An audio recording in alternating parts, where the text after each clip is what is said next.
안녕하세요. 라운드업 스튜디오 플래처입니다. 자, 오늘은 스프링 부트 기초 강의를 좀 마무리하는 그런 영상인데요. 지금까지 그래도 이 처음 올린 게 며칠에 올렸죠? 6월, 네, 21년 6월에 시작을 해서 이제 거의 10월도 마무리가 되고 있습니다. 이제 며칠 있으면은 11월인데 아마 이 영상이 올라오는 거는 11월 중순쯤이 되겠죠? 제가 미리 좀 어떤 일이 있을 때를 대비를 해서 영상을 미리 만들어 놓고 예약을 좀 걸어 놓고 있는 그런 시스템을 채용을 하고 있기 때문에 좀 제가 만드는 기간보다는 조금 늦게 업로드가 되고 있습니다. 아무튼 지금 여기서 말할 건 그게 아니고 제가 이 스프링 부트라고 하는 이 내용을 다루면서 어느 정도 이 기초적인 내용은 좀 다 다룬 것 같다라고 생각이 되어서 우선은 스프링 부트 기초 강의를 여기서 마무리를 지으려고 합니다. 어떻게 보면 이제 마무리하면서 되돌아보는 그런 시간이겠죠. 네, 처음에는 이제 스프링 부트 프로젝트를 생성하고 그 구조를 살펴보는 것부터 해서 중간중간에 이제 썸네일 색깔이 다른 애들이 좀 있죠. 이거는 뭐 개발에 도움이 되는 그런 영상인데 스프링 부트 강의를 재생 목록으로 보시는 분들을 위해서 중간중간에 알아두면 좋겠다라고 판단이 되는 영상들을 좀 집어넣어 놨습니다.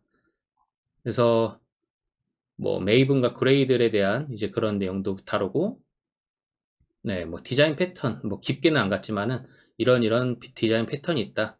이런 것도 다뤄봤고, REST API 만들어보고, 그 다음에 폼 파일, 이거는 이제 여기 있는 메이븐하고 좀 연동되는 내용이죠. 그리고 MVC 패턴, 이것도 이제 디자인 패턴이랑 조금 이제 겹치는 거고. 자, 그런 다음에 여기서 이제 본격적인 좀 개발을 진행을 한 것 같아요. 헬로 월드 응답을 주는 웹 어플리케이션 만들기. 그래서 기본적인 리퀘스트 매핑을 아마 쓰는 그러한 API를 하나 컨트롤러만 써서 만들어 봤을 것 같고, 그런 다음에 이제 get, post, put, delete 이런 API를 작성하는 다양한 방법들, 뭐 방법이라고 표현하기 좀 그렇지만 이 컨트롤러를 작성하는 여러 가지 경우의 수들이 있기 때문에 그것들을 좀 다뤄보는 그런 시간을 가진 것 같습니다. 그런 다음에는 이제 뭐 스웨거로 API 명세 자동으로 만들어주는 이런 라이브러리도 사용을 해봤고, 데이터베이스 이제 설치하는 거, 이것도 사실 스프링 부트만의 내용은 아니지만 여기 안에 포함되어 있는 거고요. 그러고서 이제 여기서 이제 본격적으로 데이터베이스를 다뤘네요. 적용을 해보는데 이제 마리아DB 쓰고 각각의 개념들, 그리고 ORM, 거기 중에 이제 JPA, 스프링 데이터 JPA를 사용하는 방법. 근데 이거는 살짝 아쉬워요. 너무 기본적인 CRUD 레포지토리를 이제 구현을 하면은 자동으로 만들 수 있는 그런 메소드들만 좀 다른 것 같아서 그거는 살짝 아쉽긴 하지만 이 정도로 우선은 기초에서는 이 정도만 알아도 간단한 그러한 설계는 가능하니까 그 정도로 넘어갔던 것 같습니다. 자, 그 다음은 이제 좀 보강하는 이 어플리케이션의 그러한 견고함이라고 할까요? 좀 견고한 어플리케이션을 만들기 위해서 필요한 내용들을 좀 추가를 했던 것 같아요.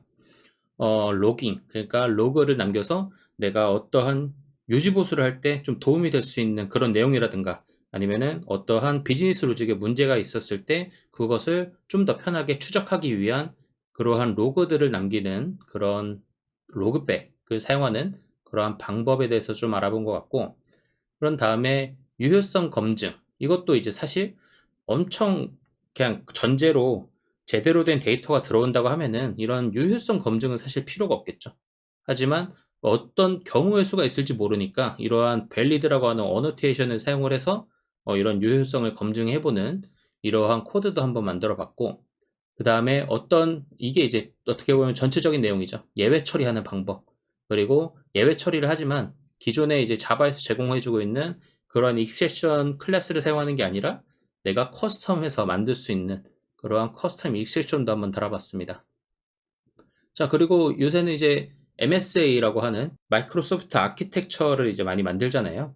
어떤 한 기능에 좀 충실할 수 있는 어플리케이션을 여러 개를 만들어서 각각이 이제 통신을 하면서 이 비즈니스 로직이 동작할 수 있게끔 만드는 이제 그러한 환경에서 이 HTTP 통신을 통한 이런 REST 템플릿, 이런 클래스를 사용하는 방법을 좀 알아두면 좋을 것 같아서 이거에 대해서도 좀 다뤄봤습니다.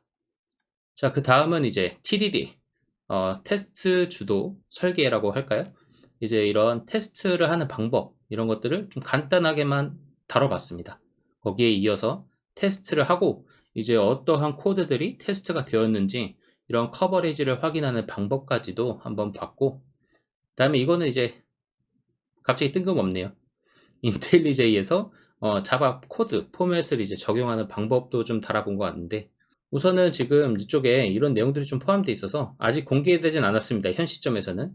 근데 이것까지 이제 영상이 공개가 된 후에 오늘 찍는 이 영상이 아마 공개가 될 텐데, 착실히 만들겠다고 이제 다짐하고 만든 이런 강의 영상 재생 목록인데, 어떻게 보셨는지는 저도 이제 제대로 피드백을 받은 게 없어서 잘 모르겠습니다.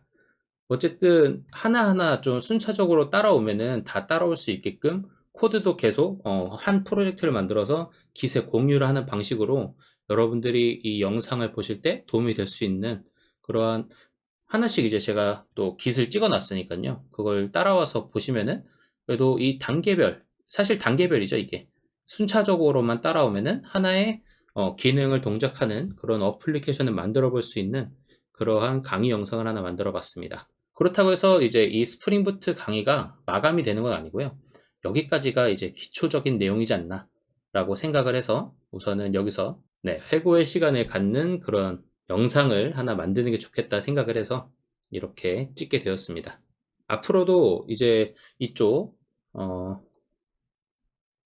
이후 스프링 부트 강의를 위한 코드 정리, 이제 이 내용에서 차후에 어떻게 강의를 진행을 할지에 대한 의논을 좀 하는데요. 아마 이거는 좀 뒤로 좀 뺄 것 같아요. 제가 지금 이렇게 회고록을 만들고 있으니까 이런 회고 영상을 이쪽에 배치를 하고 그 이후에 이제 얘가 나올 것 같긴 한데, 다른 API들, 그러니까 뭐 네이버나 카카오에서 제공하고 있는 그런 오픈 API들을 이쪽에서 이제 적용을 해갖고 서로 서버 간 통신이죠. 서버 간 통신을 해서 값을 받아오고 그 값을 가공을 해서 우리가 리턴을 받는 그러한 서비스를 하나 만들어 볼 예정입니다. 어떻게 보면 지금까지는 사실 의미 없는 비즈니스 로직을 짜는 그러한 방법에 대한 내용을 좀 다뤄왔다면, 이제는 배운 내용을 바탕으로 실습, 그러니까 이제 토익 프로젝트를 하나 같이 만들어 보는 거죠. 이렇게 한번 진행을 해볼 예정입니다. 그래서 앞에서 좀 다뤘던 내용 중에서 좀 부족했던 내용들은 좀 더 보강을 하는 식으로, 그런 식으로 좀 진행을 해보면 어떨까, 그렇게 지금 생각을 하고 있습니다. 그리고 요새 좀 제가 그 외부적으로 일이 하나 생겨가지고 제가 영상을 만드는데 조금 어려움을 갖고 있는데요.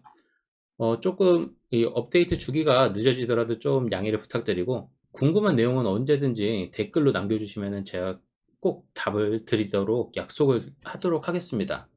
좀 아직은 뭐 댓글 수가 그렇게 많지가 않아서 제가 일일이 다 답변을 해드릴 수는 있긴 하니까요. 언제든지 부담 갖지 마시고 질문을 해주시면 더 좋을 것 같습니다. 자, 그러면은 다음 시간부터는 이제 이 코드 정리하는 것부터 시작을 해서 앞으로 어떤 코드를 작성을 할 건지 그런 것들을 한번 같이 진행을 해보도록 하겠습니다. 그럼 오늘 영상은 여기서 마치도록 하겠고요. 오늘도 좋은 하루 되시길 바라겠습니다. 감사합니다.